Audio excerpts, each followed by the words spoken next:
की ಪೊಲೀಸ್ ಸನ್ಮಾನ್ಯ ಸಿದ್ದರಾಮಯ್ಯ ಸಾಹೇಬರಿಗೆ ನಾನು ಬರ ಇಲ್ಲಿ ಅವನು ಯಾವನವನು ಲೇ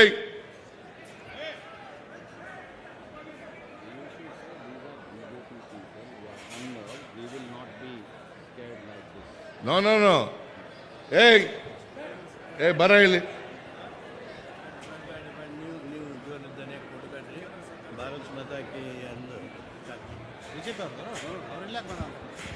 ಬರ ಇಲ್ಲಿ ಯಾವನವನು SP ಏನ್ ಮಾಡ್ತಾ ಇದ್ದೀರಿ ನೀವು ಭ್ರಷ್ಟ ಕೇಂದ್ರ ಸರ್ಕಾರಕ್ಕೆ ಭ್ರಷ್ಟ ಬಿಜೆಪಿ ಕೇಂದ್ರ ಸರ್ಕಾರಕ್ಕೆ ಭ್ರಷ್ಟ ಬಿಜೆಪಿ ಕೇಂದ್ರ ಸರ್ಕಾರಕ್ಕೆ बोलो भारत माता की जय कांग्रेस ಸಿದ್ದರಾಮಯ್ಯ ಸಾಹೇಬರಿಗೆ DK ಶಿವಕುಮಾರ್ ಸಾಹೇಬರಿಗೆ ಸತೀಶ್ ಜಾರಕಿಹೊಳಿ ಸಾಹೇಬರಿಗೆ बोलो भारत माता की ದುಷ್ಟ ಬಿಜೆಪಿ ಕೇಂದ್ರ ಸರ್ಕಾರಕ್ಕೆ ದಯವಿಟ್ಟು ಎಲ್ಲರೂ ಶಾಂತ ರೀತಿಯಿಂದ ಕುಳಿತುಕೊಳ್ಳ್ರಿ ಎಲ್ಲರೂ ಕೂತ್ಕೊಳ್ಳಿ ಪ್ಲೀಸ್ ಕೂತ್ಕೊಳ್ರಿ ಬಿಜೆಪಿಯವರು RSS ನವರು ಎಲ್ಲ ಕಡೆ ಇದೇ ರೀತಿ ಶಾಂತಿಯನ್ನ ಕರಡ್ತಕ್ಕಂತ ಕೆಲಸವನ್ನ ಮಾಡ್ತಾರೆ.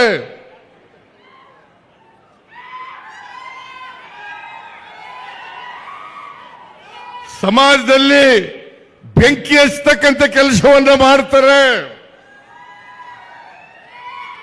ಸಮಾಜವನ್ನು ಒಡೆಯತಕ್ಕಂತ ಕೆಲಸವನ್ನ ಮಾಡ್ತಾರೆ. ನಾವು ಈ ಬಿಜೆಪಿಯವರ ಗೊಡ್ಡು ಪ್ರಯತ್ನಗಳಿಗೆ ಎದುರಲ್ಲ.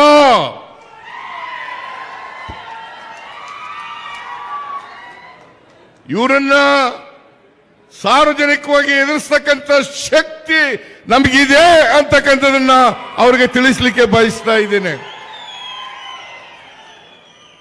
ನಮ್ಮ ಕಾರ್ಯಕರ್ತರಿಗೆ ನಾವು RSS ನವರನ್ನ ಬಿಜೆಪಿಯವರನ್ನ ನೋಡ್ಕೊಳ್ಳಿ ಅಂತ ಹೇಳಿದ್ರು ಸಾಕು. ಅವರು ಬಾಲ ಬಿಚ್ಚಲಿಕ್ಕೆ ಸಾಧ್ಯ ಇಲ್ಲ.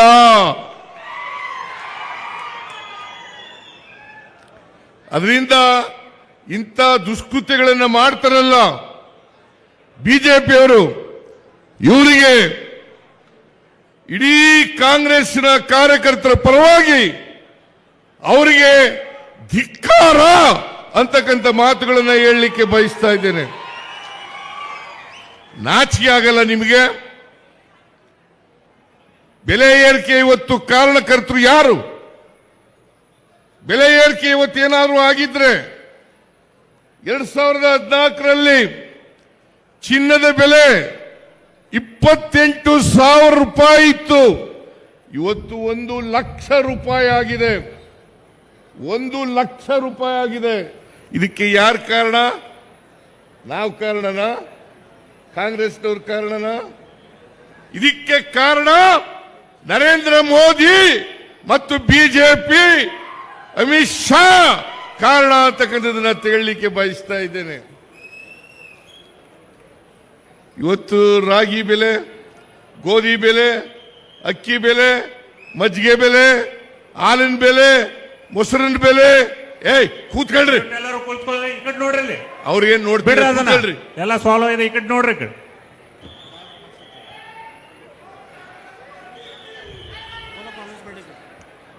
ಕಾಂಗ್ರೆಸ್ ಪಕ್ಷಕ್ಕೆ. ದಯವಿಟ್ಟು ಎಲ್ಲರೂ ಈ ಕಡೆ ನೋಡಿ. ಕೂತ್ಕೊಳ್ರಿ, ಎಲ್ಲ ಕೂತ್ಕೊಳ್ರಿ ಪ್ಲೀಸ್. ಆ ಕಡೆ ಏನ್ ನೋಡಕ್ ಹೋಗ್ಬಿಡಿ, ಕೂತ್ಕೊಳ್ಳಿ. ಅವ್ರು ಯಾರ ಒಬ್ಬ ಬಂದಿದ್ದ ಹೋದ ಅವನು. ಬೋಲೋ ಸಿದ್ದರಾಮಯ್ಯ ಸಾಹೇಬ್ರಿಗೆ, ಸಿದ್ದರಾಮಯ್ಯ ಸಾಹೇಬ್ರಿಗೆ ಜೈ ಕಾಂಗ್ರೆಸ್, ಜೈ ಜೈ ಕಾಂಗ್ರೆಸ್, ಜೈ ಬಾಪು, ಜೈ ಭೀಮ್, ಜೈ ಸಂವಿಧಾನ್. ನಾವ್ಯಾರು ಕೂಡ ಎದುರಲ್ಲ. ಮತ್ತೆ ಈ ನಿಮ್ಮ ಕೇಂದ್ರ ಸರ್ಕಾರ ಬೆಲೆ ಏರಿಕೆಯನ್ನು ಮಾಡಿದೆ, ಅದರ ವಿರುದ್ಧ ಪ್ರತಿಭಟನೆಯನ್ನು ನಿಲ್ಲಿಸಲ್ಲ. ನಿಮಗೆ ನಾಚಿಕೆ ಆಗಬೇಕು. ಅಧಿಕಾರದಲ್ಲಿ ಇದ್ರಿ 4 ವರ್ಷಗಳ ಕಾಲ. 2023ರಲ್ಲಿ ನಡೆದಂತ ವಿಧಾನಸಭಾ ಚುನಾವಣೆಯಲ್ಲಿ ನೀವು ಏನು ಹಿಂಬಾಗಲಿಂದ ಅಧಿಕಾರಕ್ಕೆ ಬಂದಿದ್ರಿ,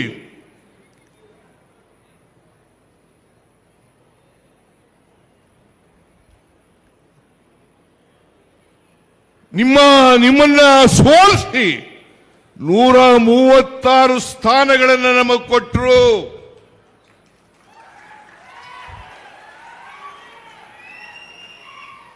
ಎರಡ್ 2028ರ ವಿಧಾನಸಭಾ ಚುನಾವಣೆಯಲ್ಲೂ ಕೂಡ ನಾವೇ ಗೆಲ್ತೀವಿ ಹೊರತು ಭಾರತೀಯ ಜನತಾ ಪಕ್ಷ ಯಾವತ್ತೂ ಕೂಡ ಗೆಲ್ಲಲಿಕ್ಕೆ ಸಾಧ್ಯ ಇಲ್ಲ. ನೀವು 2008, 2018, 2023 ಯಾವಾಗ ಜನರ ಆಶೀರ್ವಾದವನ್ನು ಪಡೆದು ಅಧಿಕಾರಕ್ಕೆ ಬಂದಿದ್ರಿ ಹೇಳಿ ನೋಡೋಣ. ಬಿಜೆಪಿಯವರು 2008ರಲ್ಲಿ ಸಂಪೂರ್ಣ ಬಹುಮತವನ್ನು ಪಡೆದಿರಲಿಲ್ಲ, 2013ರಲ್ಲಿ ಪಡೆಯಲಿಲ್ಲ, 2018ರಲ್ಲಿ ಪಡೆಯಲಿಲ್ಲ, 2023ರಲ್ಲಿ ಪಡೆಯಲಿಲ್ಲ. ನೀವು ಆಪರೇಷನ್ ಕಮಲದ ಮೂಲಕ ಅಧಿಕಾರಕ್ಕೆ ಬಂದು ಈ ದೇಶವನ್ನ ಹಾಳು ಮಾಡಿ, ಸಮಾಜವನ್ನ ಛಿದ್ರ ಮಾಡಿ, ದ್ವೇಷವನ್ನ ಹುಟ್ಟಾಕಿ, ನಿಮ್ಮ ಕೆಲಸ ಇದನ್ನು ಬಿಟ್ಟರೆ ಬೇರೆ ಏನ್ ಮಾಡಿದಿರಿ ನೀವು? ನೋಡೋಣ, ಹೇಳಿ ನೋಡೋಣ, ಏನ್ ಮಾಡಿದಿರಿ ನೀವು? ಭಾರತೀಯ ಜನತಾ ಪಕ್ಷ ಇದೆಯಲ್ಲ, ಸಮಾಜವನ್ನ ಒಟ್ಟುಗೂಡಿಸ್ತಕ್ಕಂಥ ಪಕ್ಷ ಅಲ್ಲ.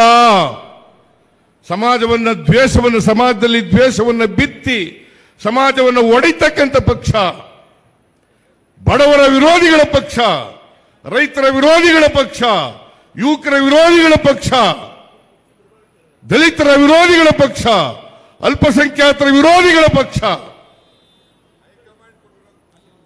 ನಾಚಿಕೆ ಆಗಲ್ಲ ನಿಮಗೆ? ನಾಚಿಕೆ ಆಗಲ್ಲ?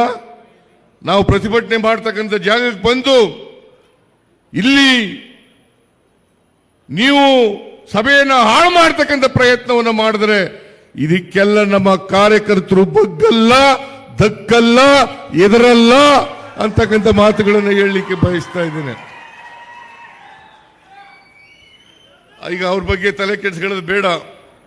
ನಾವು ಪ್ರತಿಭಟನೆಯನ್ನು ಮುಂದುವರಿಸೋಣ. ಕಾಂಗ್ರೆಸ್ ಪಕ್ಷ ಯಾವತ್ತೂ ಕೂಡ ಸಂವಿಧಾನವನ್ನು ರಕ್ಷಣೆ ಮಾಡತಕ್ಕಂಥ ಪಕ್ಷ. ಈ ದೇಶಕ್ಕೆ ಸ್ವಾತಂತ್ರ್ಯ ತಂದುಕೊಟ್ಟವರು ಯಾರು? ಬಿಜೆಪಿಯವರ, RSSನವರ, ಹಿಂದೂ ಮಹಾಸಭಾದವರ? ಕಾಂಗ್ರೆಸ್ಗೆ ಸ್ವಾತಂತ್ರ್ಯವನ್ನು ತಂದುಕೊಟ್ಟದ್ದು 1947ರಲ್ಲಿ ಮಹಾತ್ಮ ಗಾಂಧೀಜಿಯವರ ನೇತೃತ್ವದಲ್ಲಿ ನಡೆದಂತ ಹೋರಾಟದ ಫಲ. ಅದನ್ನು ಬಿಟ್ಟು ನೀವು RSSನವರು ಯಾವತ್ತಾದ್ರೂ ಬಿಜೆಪಿಯವರು ಯಾವತ್ತಾದ್ರೂ ಕೂಡ, ಜನಸಂಘದವರು ಯಾವತ್ತಾದ್ರೂ ಕೂಡ ಸ್ವಾತಂತ್ರ್ಯ ಹೋರಾಟದಲ್ಲಿ ಭಾಗಿಯಾಗಿದ್ರ? ಒಬ್ಬನ ತೋರಿಸಿ ನೋಡೋಣ. ಸ್ವಾತಂತ್ರ್ಯ ಹೋರಾಟಕ್ಕೋಸ್ಕರ ಜೈಲಿಗೆ ಹೋಗಿರ್ತಕ್ಕಂಥದ್ದ ಒಬ್ಬ ನಾಯಕರನ್ನ ತೋರಿಸಿ ನೋಡೋಣ. ಇವತ್ತು ದೇಶಕ್ಕೆ ಸ್ವಾತಂತ್ರ್ಯ ತಂದು ಕೊಟ್ಟಿರ್ತಕ್ಕಂಥವರು ಕಾಂಗ್ರೆಸ್ನವರು. ಕಾಂಗ್ರೆಸ್ನ ಮಹಾತ್ಮ ಗಾಂಧೀಜಿಯವರ ನೇತೃತ್ವದಲ್ಲಿ ಹೋರಾಟ ಮಾಡಿದ್ರು 1924ನೇ ಇಸ್ವಿನಲ್ಲಿ. 1924ನೇ ಇಸ್ವಿನಲ್ಲಿ ಇಲ್ಲಿ AICC ಸಭೆ ನಡೆಯಿತು, ವರ್ಕಿಂಗ್ ಕಮಿಟಿ ಸಭೆ ನಡೆಯಿತು. ಅದಕ್ಕೆ ಅನುಗುಣವಾಗಿ ನಾವು 100 ವರ್ಷ ತುಂಬುತ್ತಲ್ಲ ಅಂತೇಳಿ ಇಲ್ಲಿ ನಾವು ದೊಡ್ಡ ಸಮಾವೇಶವನ್ನು ಮಾಡಿದು. ಅವತ್ತೇ ಮನಮೋಹನ್ ಸಿಂಗ್ರವರು ಕಾಲ ಆದರು. ಆದ್ದರಿಂದ ಹೆಚ್ಚು ದೊಡ್ಡ ಸಂಖ್ಯೆಯಲ್ಲಿ ಮಾಡಲಿಕ್ಕೆ ಆಗಲಿಲ್ಲ. ನಾವು ಇನ್ನೊಂದು ದಿನ ಮಾಡೋದು. ಆದರೆ ಬಿಜೆಪಿಯವರು ಯಾವತ್ತಾದರೂ ಒಂದು ದಿನ ಸ್ವಾತಂತ್ರ್ಯ ಹೋರಾಟದಲ್ಲಿ ಹೋರಾಟದಲ್ಲಿ ಭಾಗವಹಿಸಿರ್ತಕ್ಕಂಥ ಒಂದು ನಿದರ್ಶನ ಇಲ್ಲ. ಏನ್ ಬಹಳ ದೇಶ ಪ್ರೇಮದ ಬಗ್ಗೆ ಬಹಳ ಮಾತಾಡ್ತಾರೆ, ದೇಶ ಪ್ರೇಮದ ಬಗ್ಗೆ ಮಾತಾಡ್ತಾರೆ, ಸುಳ್ಳು ಹೇಳೋದು. ಮೊನ್ನೆ ಈಗ 3 ಜನ ಮಂಜುನಾಥ್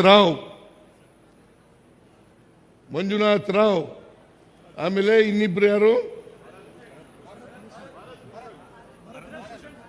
ಭರತ್ ಭೂಷಣ್, ಇನ್ನೊಬ್ರು ಮಧುಸೂದನ್ ರಾವ್. ಇವರು 3 ಜನ ಕರ್ನಾಟಕದವರು. ಇವರನ್ನ ಉಗ್ರರು ಕೊಲೆ ಮಾಡಿದ್ರು. ಆ ಕೊಲೆ ಮಾಡಿದಂಥ ಸಂದರ್ಭದಲ್ಲಿ ಒಬ್ಬ ಪೊಲೀಸ್ನವನು ಇರಲಿಲ್ಲ, ಅಲ್ಲಿ ಒಬ್ಬ ಇಂಡಿಯನ್ ಆರ್ಮಿಯವರು ಇರಲಿಲ್ಲ. ಇದು ಸೆಕ್ಯೂರಿಟಿ ಫೇಲ್ಯೂರ್ ಅಲ್ವಾ? ಮೊನ್ನೆ ಈಗ ಒಂದು ಕೆಲವು ವರ್ಷಗಳ ಹಿಂದೆ ಪುಲ್ವಾಮಾ ಇನ್ಸಿಡೆಂಟ್ ನಡೆದಿತ್ತು, ಅದೇ ಜಿಲ್ಲೆನಲ್ಲಿ. ನಿಮ್ಮ ಇಂಟೆಲಿಜೆನ್ಸ್ ಏನ್ ಮಾಡ್ತಾ ಇತ್ತು? ಸೆಕ್ಯೂರಿಟಿ ಏನ್ ಮಾಡ್ತಾ ಇತ್ತು? ಒಬ್ಬ ಪೊಲೀಸ್ನವನಿರಲಿಲ್ಲ, ಒಬ್ಬ ಮಿಲಿಟರಿಯವನಿರಲಿಲ್ಲ. ಪಾಪ 26 ಜನ ಅಮಾಯಕರು ಪ್ರಾಣ ತೆತ್ತರು. ಇದಕ್ಕೆ ಯಾರು ಕಾರಣ? ಇದಕ್ಕೆ ಯಾರ ವಿಫಲ? ಇದಕ್ಕೆ ನರೇಂದ್ರ ಮೋದಿ ಅವರ ವಿಫಲತೆ ಅಲ್ವಾ? ನರೇಂದ್ರ ಮೋದಿ ಅವರ ವಿಫಲತೆ ಅಲ್ಲ, ಅಮಿತ್ ಶಾ ಅವರ ವಿಫಲತೆ ಅಲ್ವಾ? ಇದನ್ನು ಕೇಳಿದ್ರೆ ಅದನ್ನು ಮುಚ್ಕೊಳ್ಳಿಕ್ಕೋಸ್ಕರವಾಗಿ ಸಿದ್ದರಾಮಯ್ಯನವರು ಯುದ್ಧ ಬೇಡ ಅಂತಂದ್ರು ಪಾಕಿಸ್ತಾನದವ್ರ ಪರವಾಗಿ ಅಂತ ಅಪಪ್ರಚಾರ ಮಾಡಿಸ್ತೀರಾ? ಪಾಕಿಸ್ತಾನದವ್ರ ವಿರುದ್ಧ ಯುದ್ಧ ಮಾಡಬೇಡಿ ಅಂತ ನಾನು ಹೇಳಿದೆ. ನನ್ನನ್ನು ಪ್ರೆಸ್ನವ್ರು ಕೇಳಿದ್ರು, ಮೈಸೂರಿನಲ್ಲಿ ಯುದ್ಧದ ಅಗತ್ಯತೆ ಇತ್ತಾ? ನಾನು ಹೇಳಿದೆ ಈಗ ಅಗತ್ಯ ಇಲ್ಲ ಅಂತ ಹೇಳಿದೆ. ಈಗ ಅಗತ್ಯ ಇಲ್ಲ ಅಂತ ಹೇಳಿದೆ. ಅನಿವಾರ್ಯ ಆದರೆ ಯುದ್ಧವನ್ನ ಮಾಡೇಬೇಕಾಗ್ತದೆ. ದೇಶದ ಅಖಂಡತೆಗೆ, ಸಾರ್ವಭೌಮತೆಗೆ, ದೇಶವನ್ನು ರಕ್ಷಣೆ ಮಾಡ್ತಕ್ಕಂಥ ಸಮಯ ಬಂದ್ರೆ ಯುದ್ಧಕ್ಕೆ ನಾವು ಸದಾ ಸಿದ್ಧರಿದ್ದೇವೆ. ಭಯೋತ್ಪಾದಕರನ್ನ ಬೇರ್ ಸಹಿತ ಕಿತ್ತಾಕದ್ರ ಬಿಡ್ಲು ಅವರನ್ನು ಬೆಳಿಲಿಕ್ಕೆ ಬಿಟ್ಟು ನೀವು ಸೆಕ್ಯೂರಿಟಿಯನ್ನ, ಭದ್ರತೆಯನ್ನ ಎಲ್ರಿಗೂ ಕೊಡೋದು ಬಿಟ್ಟು ಇವತ್ತು ಅದನ್ನು ಮುಚ್ಕೊಳ್ಳಿಕ್ಕೋಸ್ಕರ, ನಿಮ್ಮ ವೈಫಲ್ಯವನ್ನು ಮುಚ್ಕೊಳ್ಳಿಕ್ಕೋಸ್ಕರವಾಗಿ ನನ್ನ ಮೇಲೆ ಗೂಬೆ ಕುಳಿಸ್ತಕ್ಕಂಥ ಪ್ರಯತ್ನವನ್ನ ಬಿಜೆಪಿಯವರು ಮಾಡ್ತಾ ಇದ್ದಾರೆ. ಅದಕ್ಕೆ ಕೆಲವು ಎಲೆಕ್ಟ್ರಾನಿಕ್ ಮೀಡಿಯಾಗಳು ಸಹಾಯ ಮಾಡ್ತಾ ಇದ್ದಾವೆ. ನಾನು ಹೇಳಿದ್ದೇ ಒಂದು, ತೋರಿಸಿದ್ದೇ ಒಂದು, ಜನಗಳ ಮುಂದೆ ಇಟ್ಟಿದ್ದೇ ಒಂದು. ಇದನ್ನೆಲ್ಲ ಮಾಡಬಾರದು. ನಾವು ಯಾವತ್ತೂ ಕೂಡ ದೇಶದ ರಕ್ಷಣೆ, ದೇಶದ ಅಖಂಡತೆ, ದೇಶದ ಸಾರ್ವಭೌಮತೆ ಇದಕ್ಕೆ ಧಕ್ಕೆ ಬರಲಿಕ್ಕೆ ಬಿಡಲ್ಲ. ಈ ದೇಶವನ್ನ ಸ್ವಾತಂತ್ರ್ಯಗೊಳಿಸಿದವರು ನಾವು, ಕಾಂಗ್ರೆಸ್ ಬ್ರಿಟಿಷ್ನವರನ್ನು ಹೊರಡಿಸಿ, ಇದು ಬಲವಂತದವರ ಯಾರು ಶ್ರೀಮಂತರಿದ್ದಾರೆ ಅವರು ಹೋರಾಟದ ಫಲವಾಗಿ ನಾವು ಈ ದೇಶಕ್ಕೆ ಸ್ವಾತಂತ್ರ್ಯ ಬಂದಿರತಕ್ಕಂಥದ್ದಲ್ಲ.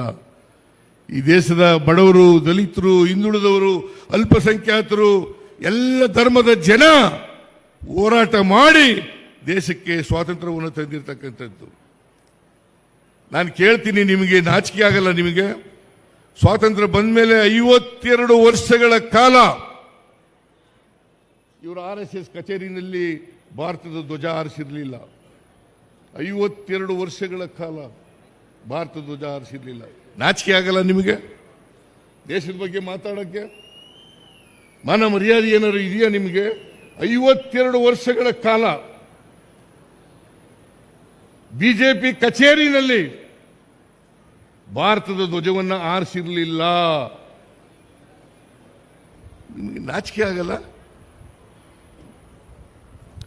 ನಾವು 4 ರೂಪಾಯಿ ಹಾಲಿನ ಬೆಲೆ ಏರಿಸಿದ್ರೆ ಅದನ್ನು ನೇರವಾಗಿ ನಮ್ಮ ಸರ್ಕಾರಕ್ಕೆ ಏನು ಬರಲ್ಲ. ಅದು ರೈತರಿಗೆ ಕೊಡ್ತಕ್ಕಂಥ ಬೆಲೆ, ರೈತರಿಗೆ ವರ್ಗಾವಣೆ ಮಾಡ್ತಕ್ಕಂಥ ಹಣ. ಅದು ಅಷ್ಟಾದರೂ ಕೂಡ ಬೇರೆ ರಾಜ್ಯಗಳು, ಪಕ್ಕದ ರಾಜ್ಯಗಳಿದ್ದಾವಲ್ಲ, ಆಂಧ್ರ ಪ್ರದೇಶ್, ತೆಲಂಗಾಣ, ಮಹಾರಾಷ್ಟ್ರ, ತಮಿಳುನಾಡು, ಕೇರಳ, ಆ ರಾಜ್ಯಗಳಿಗಿಂತ ಕಡಿಮೆ ಇದೆ ಹಾಲಿನ ಬೆಲೆ, ಮಾರಾಟದ ಬೆಲೆ ಬೆಲೆ ಕಡಿಮೆ ಇದೆ. ಬಸ್ಸಿನ ದರ ಆ ರಾಜ್ಯಗಳಿಗಿಂತ ಕಡಿಮೆ ಇದೆ.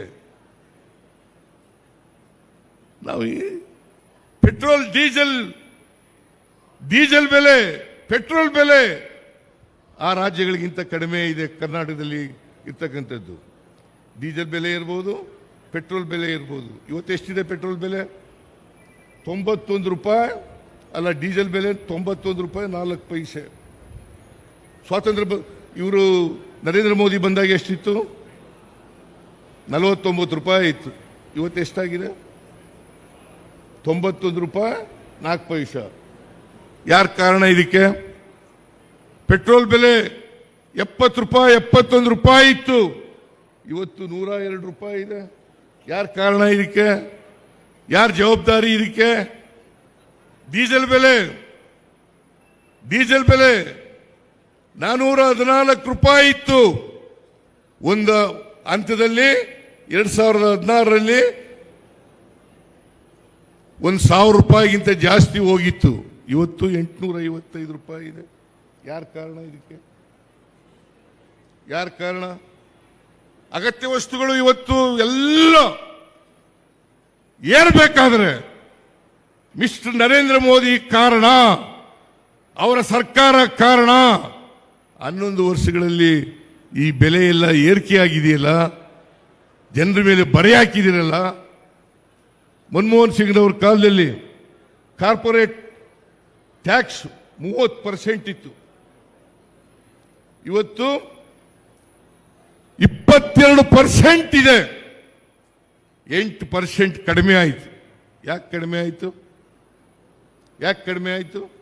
ಕಾರ್ಪೊರೇಟ್ ಬಾಡಿಗಳಿದಾವಲ್ಲ, ಕಾರ್ಪೊರೇಟ್ ಸಂಸ್ಥೆಗಳು, ಅವುಗಳ ಮೇಲಿನ ತೆರಿಗೆ ಮನಮೋಹನ್ ಸಿಂಗ್ನಿದ್ದಾಗ 30% ಇತ್ತು, ಈಗ 22%, 8% ಕಡಿಮೆ ಆಯಿತು. ಅವ್ರ ಬೆಲೆ ಕಡಿಮೆ ಮಾಡ್ತೀರಿ, ಅವ್ರ ಮೇಲೆ ತೆರಿಗೆಯನ್ನು ಕಡಿಮೆ ಮಾಡ್ತೀರಿ. ಕಾರ್ಪೊರೇಟ್ ಬಾಡಿಗಳ ಮೇಲೆ, ಬಡವರ ಮೇಲೆ ತೆರಿಗೆಯನ್ನು ಹೆಚ್ಚು ಮಾಡ್ತೀರಿ. ಪೆಟ್ರೋಲ್ ಡೀಸೆಲ್ ಮೇಲೆ ಜಾಸ್ತಿ ಮಾಡ್ತೀರಿ, ಗ್ಯಾಸ್ ಬೆಲೆ ಜಾಸ್ತಿ ಮಾಡ್ತೀರಿ. ನಾಚಿಕೆ ಆಗಲ್ಲ ನಿಮಗೆ? ನಾವು ಸುಮ್ಮನೆ ಕೂರಲ್ಲ, ಹೋರಾಟ ಪ್ರತಿಭಟನೆ ಮಾಡೋದು ಹೊಸದಲ್ಲ. ಕಾಂಗ್ರೆಸ್ಗೆ ನೀವು ಅರ್ಥ ಮಾಡ್ಕೋಬೇಕಾಗ್ತದೆ. ನೀವು ಶ್ರೀಮಂತರ ಪರವಾಗಿರ್ತಕ್ಕಂಥವ್ರು, ಕಾರ್ಪೊರೇಟ್ ಬಾಡಿಗಳ ಪರವಾಗಿರ್ತಕ್ಕಂಥವ್ರು, ಇಂಡಸ್ಟ್ರಿಯಲಿಸ್ಟ್ಗಳ ಪರವಾಗಿರ್ತಕ್ಕಂಥವ್ರು, ಇವರು ನಮಗೆ ಪಾಠ ಹೇಳ್ಕೊಡ್ಬೇಕಾಗಿಲ್ಲ. ನಾವು 2013ರಿಂದ 2018ರವರೆಗಿರುವಾಗ ಅನೇಕ ಕಾರ್ಯಕ್ರಮಗಳನ್ನು ಬಡವರ ಪರವಾಗಿ ಮಾಡೋದು. ಇಂದಿರಾ ಕ್ಯಾಂಟೀನ್ ಏನಾಗಿತ್ತು? ಕೃಷಿ ಭಾಗ್ಯ ಕಾರ್ಯಕ್ರಮ ಏನಾಗಿತ್ತು ನಿಮ್ಮ ಕಾಲದಲ್ಲಿ? ಏನಾಗಿತ್ತು ನಿಮ್ಮ ಕಾಲದಲ್ಲಿ? ಇಂದಿರಾ ಕ್ಯಾಂಟೀನ್ ಏನಾಗಿತ್ತು? ಇವತ್ತು 5 ಗ್ಯಾರಂಟಿ ಯೋಜನೆಗಳನ್ನ ನಾವು ಚುನಾವಣಾ ಸಂದರ್ಭದಲ್ಲಿ ಮಾತು ಕೊಟ್ಟಿದ್ದು. 5 ಗ್ಯಾರಂಟಿ ಯೋಜನೆಗಳನ್ನು ಸರ್ಕಾರಕ್ಕೆ ಬಂದ ತಕ್ಷಣ ಜಾರಿ ಮಾಡ್ತೀವಿ ಅಂತೇಳಿ ಮೇನಲ್ಲಿ ನಾವು ಅಧಿಕಾರಕ್ಕೆ ಬಂದು, ಜೂನ್ನಲ್ಲಿ ಶಕ್ತಿ ಯೋಜನೆ ಜಾರಿಯಾಯಿತು, ಜುಲೈನಲ್ಲಿ ಅನ್ನಭಾಗ್ಯ ಗೃಹ ಜ್ಯೋತಿ ಕಾರ್ಯಕ್ರಮ ಜಾರಿಯಾಯಿತು, ಆಗಸ್ಟ್ನಲ್ಲಿ ಗೃಹಲಕ್ಷ್ಮಿ ಕಾರ್ಯಕ್ರಮ ಜಾರಿಯಾಯಿತು, ಜನವರಿನಲ್ಲಿ ಯುವ ನಿಧಿ ಕಾರ್ಯಕ್ರಮ ಜಾರಿಯಾಯಿತು. ಒಂದೇ ವರ್ಷದೊಳಗಡೆ ಎಲ್ಲ ಗ್ಯಾರಂಟಿ ಯೋಜನೆಗಳನ್ನು ಕೂಡ ಜಾರಿ ಮಾಡಿದ್ದೀವಿ. ಇವತ್ತೇನಾದರೂ ನುಡಿದಂತೆ ನಡೆದಿರ್ತಕ್ಕಂಥ ಸರ್ಕಾರ ಕರ್ನಾಟಕದಲ್ಲಿ ಇದ್ರೆ ಅದು ಕಾಂಗ್ರೆಸ್ ಪಕ್ಷ ಮಾತ್ರ. ನುಡಿದಂತೆ ನಡೆದಿರ್ತಕ್ಕಂಥ ಪಕ್ಷ ಕಾಂಗ್ರೆಸ್ ಪಕ್ಷ. ಇವತ್ತು ನಾವೇನು ಹೇಳ್ತೀವಿ, ಭಾರತೀಯ ಜನತಾ ಪಕ್ಷದವರು ಸುಳ್ಳು ಹೇಳ್ಕೊಂಡು ತಿರುಗಾಡ್ತಾರೆ, ನಮ್ಮ ಮೇಲೆ ಇಲ್ಲದ ಆಪಾದನೆಗಳನ್ನು ಮಾಡೋದು, ಅಪಪ್ರಚಾರ ಮಾಡ್ತಕ್ಕಂಥದ್ದು. ದುಡ್ಡಿಲ್ಲ, ಗ್ಯಾರಂಟಿ ಯೋಜನೆಗಳಿಗೆ ದುಡ್ಡು ಖರ್ಚು ಮಾಡಿಬಿಟ್ಟು ಅಭಿವೃದ್ಧಿ ಕೆಲಸ ಕುಂಠಿತ ಆಗ್ಬಿಟ್ಟದೆ. ನಾನು ಹೇಳ್ತೀನಿ, ನಾವು ಅಧಿಕಾರಕ್ಕೆ ಬಂದ ಮೊದಲನೇ ವರ್ಷ 43,000 ಕೋಟಿ ರೂಪಾಯಿಗಳನ್ನು ಕ್ಯಾಪಿಟಲ್ ಎಕ್ಸ್ಪೆಂಡಿಚರ್ ಮಾಡಿದ್ದು, 43,000 ಕೋಟಿ. ಆಮೇಲೆ 24-25ರಲ್ಲಿ 52,000 ಕೋಟಿ ರೂಪಾಯಿಗಳನ್ನು ಮಾಡಿದ್ದು. ಮೊನ್ನೆ ಈ ವರ್ಷ ಆರ್ಥಿಕ ವರ್ಷದಲ್ಲಿ 83,000 ಕೋಟಿ ರೂಪಾಯಿಗಳನ್ನು ಮಾಡ್ತಾ ಇದ್ದೀವಿ. ದಿವಾಳಿಯಾಗಿರ್ತಕ್ಕಂಥ ಪಕ್ಷ ಮಾಡಕ್ ಸಾಧ್ಯನಾ?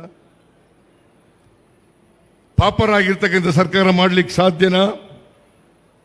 ಇವತ್ತು 2 ವರ್ಷದಲ್ಲಿ ಗ್ಯಾರಂಟಿ ಯೋಜನೆಗಳಿಗೆ 23, 24, 25ರಲ್ಲಿ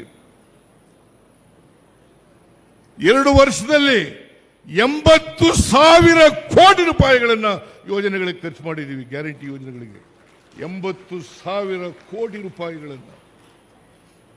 ಇದ್ರ ಜೊತೆಗೆ ಈ ವರ್ಷ 83,000 ಕೋಟಿ ಕ್ಯಾಪಿಟಲ್ ಎಕ್ಸ್ಪೆಂಡಿಚರ್ನ ಖರ್ಚು ಮಾಡ್ತಾ ಇದ್ದೀವಿ. ಮತ್ತೆ 50,000 ಕೋಟಿಗೂ ಹೆಚ್ಚು ಯೋಜನೆಗಳಿಗೆ ಖರ್ಚು ಮಾಡ್ತಾ ಇದ್ದೀವಿ. ಸುಮಾರು 130 ಕೋಟಿಗೂ ಹೆಚ್ಚು ಹಣವನ್ನ ಅಭಿವೃದ್ಧಿ ಕೆಲಸಗಳಿಗೆ ಖರ್ಚು ಮಾಡ್ತಾ ಇದ್ದೀವಿ. ನೀರಾವರಿಗೆ ಎಷ್ಟು ಖರ್ಚು ಮಾಡ್ತೀವಿ ಗೊತ್ತಾ ನಿಮಗೆ? ಮೇಜರ್ ಅಂಡ್ ಮೀಡಿಯಂ ಇರಿಗೇಷನ್ಗೆ 22,000 ಕೋಟಿ, ಸಣ್ಣ ನೀರಾವರಿಗೆ 3,000 ಕೋಟಿ, ಒಟ್ಟು 25,000 ಕೋಟಿ ರೂಪಾಯಿಯನ್ನ 1 ವರ್ಷದಲ್ಲಿ ನೀರಾವರಿಗೆ ಖರ್ಚು ಮಾಡ್ತಾ ಇದ್ದೀವಿ. ಇದು ಗೊತ್ತಾಗಲ್ಲ ನಿಮಗೆ? ಗೊತ್ತಾಗಲ್ಲ ನಿಮಗೆ? ದಿವಾಳಿ ಆಗಿರತಕ್ಕಂಥ ಸರ್ಕಾರ ಮಾಡಲಿಕ್ಕೆ ಸಾಧ್ಯನಾ? ನಾವು ಗ್ಯಾರಂಟಿ ಯೋಜನೆಗಳಿಗೂ ಹಣ ಖರ್ಚು ಮಾಡ್ತಾ ಇದ್ದೀವಿ, ಜೊತೆಗೆ ಅಭಿವೃದ್ಧಿ ಕೆಲಸಗಳಿಗೂ ಕೂಡ ಹಣ ಖರ್ಚು ಮಾಡ್ತಾ ಇದ್ದೀವಿ. ನೀರಾವರಿ ಯೋಜನೆ, PWD, ಶಿಕ್ಷಣ, ಆರೋಗ್ಯ, ಗ್ರಾಮೀಣ ಅಭಿವೃದ್ಧಿ ಇಲಾಖೆ, ಎಲ್ಲ ಇಲಾಖೆಗಳಿಗೂ ಕೂಡ ಹಣ ಖರ್ಚು ಮಾಡ್ತಾ ಇದ್ದೀವಿ. ಆದ್ರಿಂದ ಕಾಂಗ್ರೆಸ್ ಸರ್ಕಾರ ಕರ್ನಾಟಕ ರಾಜ್ಯದಲ್ಲಿ ಬೆಲೆ ಏರಿಕೆ, ಕೆಲವು ಪದಾರ್ಥಗಳ ಮೇಲೆ ಬೆಲೆ ಏರಿಕೆ ಮಾಡಿದರೂ ಕೂಡ ಪಕ್ಕದ ರಾಜ್ಯಗಳು ಆಂಧ್ರ, ತೆಲಂಗಾಣ, ತಮಿಳುನಾಡು, ಕೇರಳ, ಮಹಾರಾಷ್ಟ್ರ ಆ ಎಲ್ಲ ರಾಜ್ಯಗಳಿಗಿಂತ ಕಡಿಮೆ ಇದೆ. ಎಲ್ಲ ಕಡಿಮೆ ಇದೆ. ಪೆಟ್ರೋಲ್ ಕಡಿಮೆ ಇದೆ, ಡೀಸೆಲ್ ಕಡಿಮೆ ಇದೆ, ಹಾಲಿನ ದರ ಕಡಿಮೆ ಇದೆ, ಬಸ್ಸಿನ ದರ ಕಡಿಮೆ ಇದೆ. ನಾವು ಇವತ್ತು ಎಲ್ಲ ಪದಾರ್ಥಗಳ ಬೆಲೆಗಳನ್ನು ನಿಯಂತ್ರಣದಲ್ಲಿ ಇಟ್ಟುಕೊಂಡು ರಾಜ್ಯವನ್ನು ಅಭಿವೃದ್ಧಿಯತ್ತ ಕೊಂಡೊಯ್ತಕ್ಕಂಥ ಪ್ರಯತ್ನವನ್ನು ಮಾಡ್ತಾ ಇದ್ದೀವಿ. ನೀವು 4.5 ಲಕ್ಷ ಕೋಟಿ ಕರ್ನಾಟಕದಿಂದ ತೆರಿಗೆ ರೂಪದಲ್ಲಿ ಕಲೆಕ್ಟ್ ಆಗುತ್ತೆ. 4.5 ಲಕ್ಷ ಕೋಟಿ ನಮಗೆ ವಾಪಸ್ ಬರೋದು ಎಷ್ಟಪ್ಪ ಅಂತಂದ್ರೆ, ಕೇಂದ್ರದಿಂದ ಬರೀ 60,000 ಕೋಟಿ ರೂಪಾಯಿ.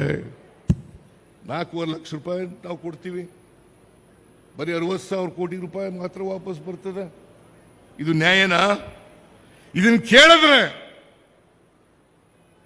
ಕೇಳಿದ್ರೆ ಸಿದ್ದರಾಮಯ್ಯ ಮೇಲೆ ಪ್ರತಿಭಟನೆ ಮಾಡ್ತೀರಾ? ನಿಮ್ಮ ಪ್ರತಿಭಟನೆಗೆಲ್ಲ, ನಿಮ್ಮ ಗೊಡ್ಡು ಬೆದರಿಕೆಗಳಿಗೆಲ್ಲ, ನಿಮ್ಮ ಅಪಪ್ರಚಾರಕ್ಕೆಲ್ಲ, ನಿಮ್ಮ ತಪ್ಪು ಆಪಾದನೆಗಳಿಗೆಲ್ಲ ಎದುರವನಲ್ಲ ಈ ಸಿದ್ದರಾಮಯ್ಯ.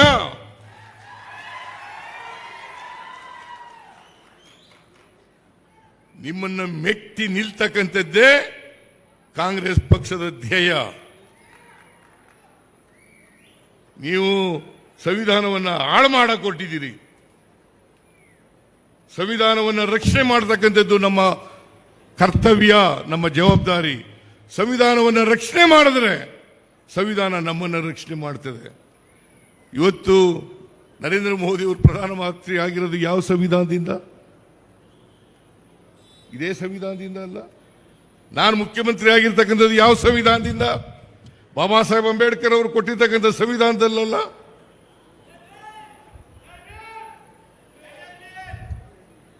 ಆದ್ರಿಂದ ನಾನು ಹೆಚ್ಚು ಮಾತನಾಡ್ಲಿಕ್ಕೆ ಹೋಗಲ್ಲ, ಸಮಯ ಆಗ್ಬಿಟ್ಟಿದೆ.